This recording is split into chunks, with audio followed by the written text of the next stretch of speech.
This is for educational use only. Our group is allowing our instructor, Ms. Roldan Ardines, to use this as an educational material.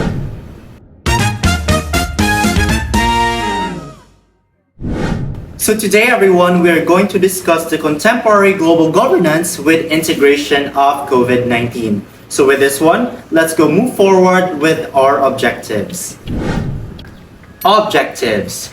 So the students will be able to firstly explain the effects of globalization on governments.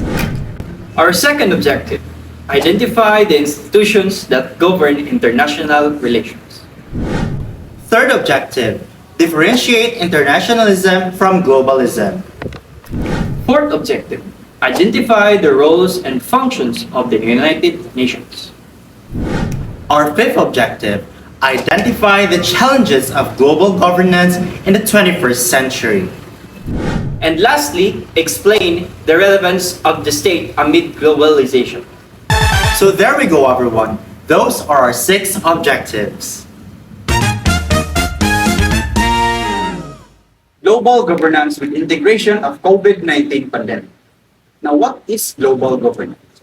Global governance refers to rules, norms, procedures, institutions, relationships, and processes between among states that aims to manage global issues like the COVID-19 pandemic. The COVID-19 pandemic had a significant impact on global governance. It has exposed the weaknesses of the existing system, and it has also created new opportunities for cooperation. The World Health Organization, or WHO, has played a more prominent role in coordinating the global response to the pandemic. The WHO has always been able to raise more funding than ever before, which will help to support its work like buying or providing vaccines, like for example Sinovac from China and Pfizer and Moderna from the United States. In addition, the pandemic had led to a renewed focus on multilateralism. So when we say multilateralism, it is the collaboration between several countries in pursuit of a common goal. Many countries have recognized that they need to work together to address global challenges such as the COVID-19. This could lead to a stronger and more effective global governance system in the future. The pandemic has shown that global cooperation is essential to addressing global challenges, and it has also created new opportunities for cooperation. The future of global governance will depend on how countries respond to these challenges and opportunities. To explain the effects of globalization on governance, globalization has a profound impact on governance. It has led to a decline in the power of states, as they have had to cede authority to international institutions and non-state actors. Globalization has also put pressure on governments to adopt policies that are more open and market-oriented. A prominent example of the impact of globalization on government is the AU. The AU represents a regional entity where member states have ceded authority in various areas, such as trade, immigration, and regulation, to a supranational organization. This demonstrates the decline in the power of individual states and the shift towards international institutions as decision makers. Additionally, the AU's emphasizes on open market and competition reflects the pressure on governments to adopt market-oriented policies in the face of globalization. In essence, it highlights the evolving dynamics of governance, with a shift from national sovereignty to collaborative decision-making at the regional level and emphasizes on market-oriented policies, influenced by global economic pressures. There are many institutions that govern international relations. Some of the most important ones include the United Nations, or UN. UN is the present of supporting economic and social development promotion, and protection of human rights. Next is the World Trade Organization, or WTO, that operates a global system of trade rules. It acts as a forum for negotiating trade agreements. It settles trade dispute between its member and supporting needs and development countries. Next is the International Monetary Fund, or MIF, that promotes good governance when providing policy advice, financial support, and technical assistance to its member countries, and work to ensure integrity and honesty in the MIF itself. And lastly, the North Atlantic Treaty Organization, or NATO, who has been the most important and successful multilateral military political organization, or pursuing the agenda and exporting diplomacy globally and ensuring the mutual defense it allies. These institutions play a variety of role in governing international relations. They can set standard regulation behavior, provide dispute resolution mechanisms, and facilities cooperation. Globalism. Globalism is more recent concept that refers to the increasing of interconnectedness of the world.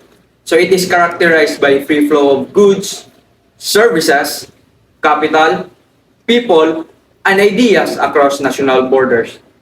Globalism is driven by factors such as technological advances, economic integrations, and cultural diffusion.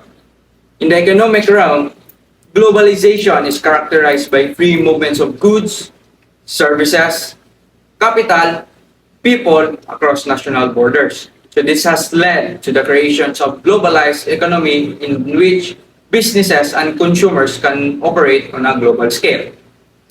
In the technological realm, globalization is seen in the development of new technologies that have made it easier to communicate and collaborate across borders.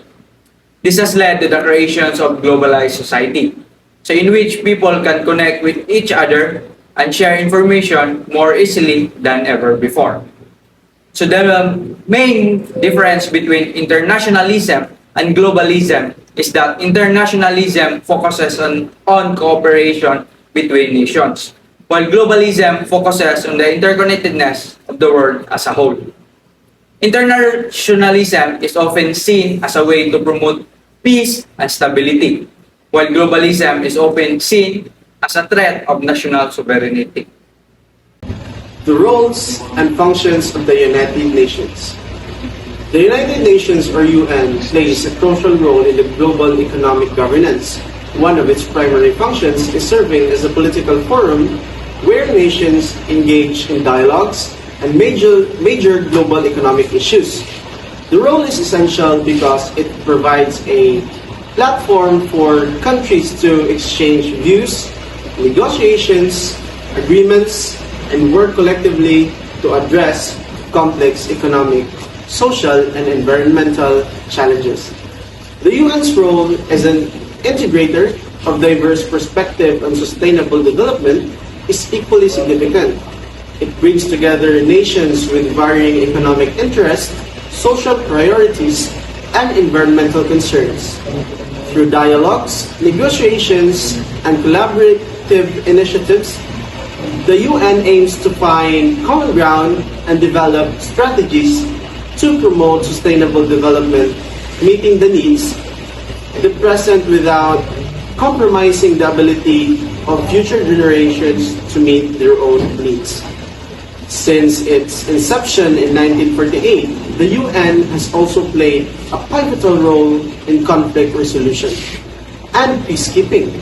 Its peacekeeping operations have been instrumental in ending conflicts, fostering reconciliation in numerous countries around the world. These operations often involve deploying peacekeeping forces to maintain stability and protect civilians and support political process. In summary, the UN, or United Nations, serves as a vital global institution that facilitates dialogue in economic, social, and environmental issues. It brings together nations with diverse perspectives to work collaboratively towards sustainable development. Functions of United Nations. The United Nations, or also known as the UN, has been involved in solving many international problems over the years. Here are a few examples. The Cuban Missiles Crisis in 1962. The world was on the brink of a nuclear war when the Soviet Union placed missiles in Cuba. The UN helped to resolve the crisis by mediating between the US and the Soviet Union and convincing the Soviets to remove the missiles. The United Nations also plays a crucial role in upholding international law. The UN Charter, the organization's founding document, explicitly states that one of the UN's primary purpose is to maintain international peace and security in accordance with the principles of justice and international law. The UN's effort to uphold international law have been successful in many cases. However, the organization has also faced a number of challenges, including the rise of new threats to international law, such as terrorism and cyber warfare. Despite these challenges, the UN remains an essential tool for upholding international law and promoting a more just and equitable world. So the role of the state in globalization. So the state is still relevant amidst globalization, but its role has changed over time. In the past, the states were self-contained entities that could control their economic, political, and cultural affairs. However, globalization has made it more difficult for states to act more independently. The role of the state amidst globalization is multifactored and constantly evolving. So in a world of increasingly interconnected economies, cultures, and environments, states play a crucial role in navigating the challenges and opportunities presented by globalization. So, the role of globalization is complex and ever-changing. States must adapt to their policies and approaches to address the challenges and opportunities presented by an increasingly interconnected world. Effective governance and cooperation are essential for globalization in a way of providing shared prosperity and sustainable development.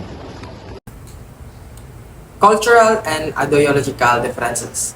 Cultural and ideological differences between countries can impede global governance efforts. Divergent values, norms, and political systems can make it challenging to establish common rules, standards, and mechanisms for global cooperation. Okay. Rise of non-state actors. Non-state actors like multinational corporations, non-governmental organizations, and terrorist groups have gained significant influence in global affairs. Their actions and agendas often challenge the authority and effectiveness of international institutions, making global governance more complex. Technological advancement. Rapid technological advancement have outpaced the development of global governance mechanisms. Issues such as cybercrime, data privacy, and artificial intelligence require global cooperation, but existing frameworks are often inadequate to address those challenges effectively. So, information warfare. So, this refers to the use of information and communication technologies to manipulate, influence, or disrupt the decision-making and process perceptions and behaviors of individuals or groups.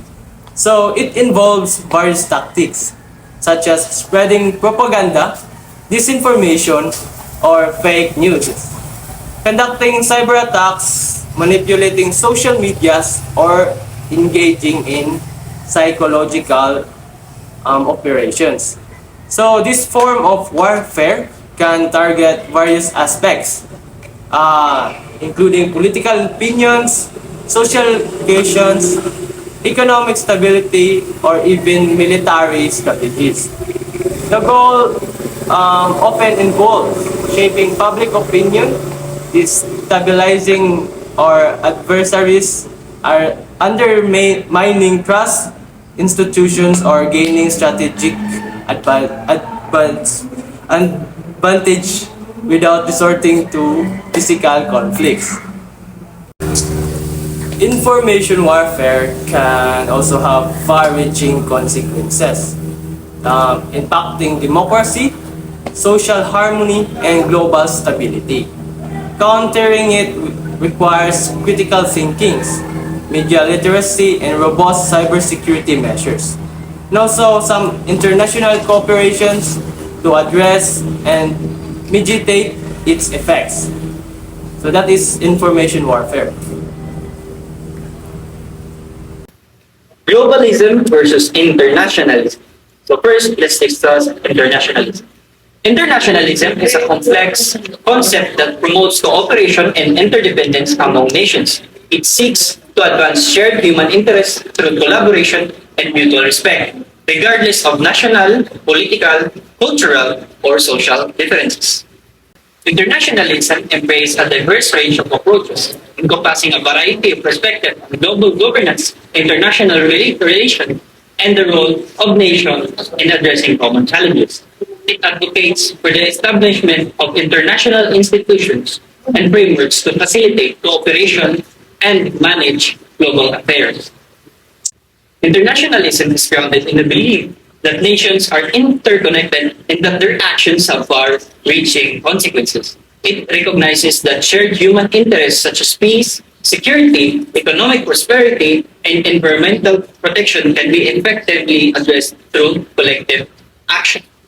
In essence, internationalism seeks to create a world where nations collaborate to address common challenges, respect each other's sovereignty while pursuing shared human interests. It envisions a future where cooperation, mutual understanding, and respect forming the foundation of a more just, equitable, and peaceful global society.